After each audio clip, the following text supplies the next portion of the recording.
नमस्कार। उत्तर प्रदेश की राजनीति अजब है, गजब है और होगी भी क्यों नहीं। 80 लोकसभा सीट वाले राज्य में अगर राजनीति स्थिर चले तो कैसे मजा आएगा। अब कुंडा नरेश राजा भैया को ही देख लीजिए।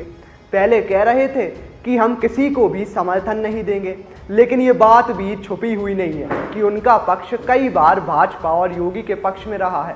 उनके तमाम विधानसभा के वीडियो वायरल होते रहते हैं जिसमें वो समाजवादी को लपेटते हुए नजर आते हैं।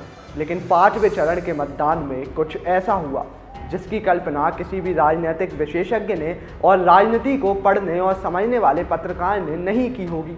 जी हाँ, प्रतापगढ़ स्थित कुंडा विधायक और जनसत्ता दल लोकतांत्रिक के नेता रघुराज प्रताप सिंह उर्फ राजा भैया भारतीय जनता पार्टी के खिलाफ खुलकर विरोध में आ गए हैं। वोटिंग के दिन राजा भैया ने कहा कि सिटिंग एमपी और बीजेपी उम्मीदवार विनोद सोनकर के खिलाफ एंटी इनकम्बेंसी है। इससे पहले राजा अपने समर्थकों को कौशाम्बी, इलाहाबाद और प्रतापगढ़ की तीनों सीटों पर सपा को समर्थन के लिए कह चुके हैं। राजा की पार्टी जनसत्ता दल के नेताओं ने आधिकारिक तौर पर सपा का समर्थन किया है और सपा प्रत्याशी के समर्थन में सभा की है। कौशाम्बी से सपा प्रत्याशी पुष्पेंद्र सरोज राजा भैया के इस समर्थन के चलते इतने कॉन्फिडेंस में आ गए कि उन्होंने तो अपनी जीत भी पक्की घोषित कर दी है।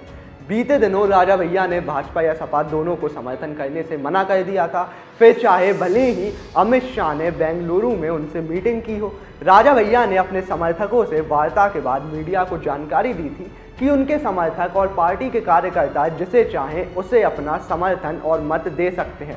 लेकिन एक बात है जो छुपा कर भी नहीं छुपा रही, हालांकि इसकी पुष्टि मैं भी नहीं करता।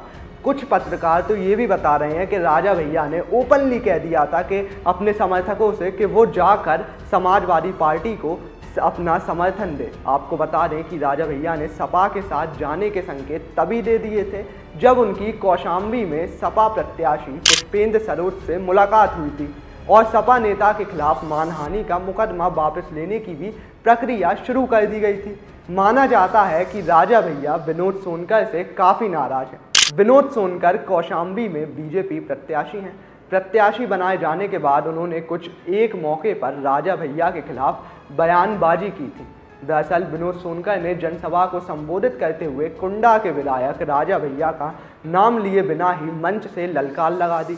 विनोद सोनकर ने कहा कि अब तो कुंडा बाबागंज का भी मैदान खाली है। हमारे आदरणीय केशव भाई कह रहे थे इस बार वो दोनों विधानसभा में भी कमल खिलने जा रहा है। हालांकि जब बीते दिनों केंद्रीय मंत्री संजीव बलियान राजा भैया से मिलने बेती पहुंचे तब विनोद सोनकर भी उनके साथ नजर आए, मतलब उनके साथ थे, राजा भैया से मीटिंग की। लेकिन वो कहते हैं ना, कितनी भी वाइट वॉशिंग कर लो असर कुछ नहीं पड़ता।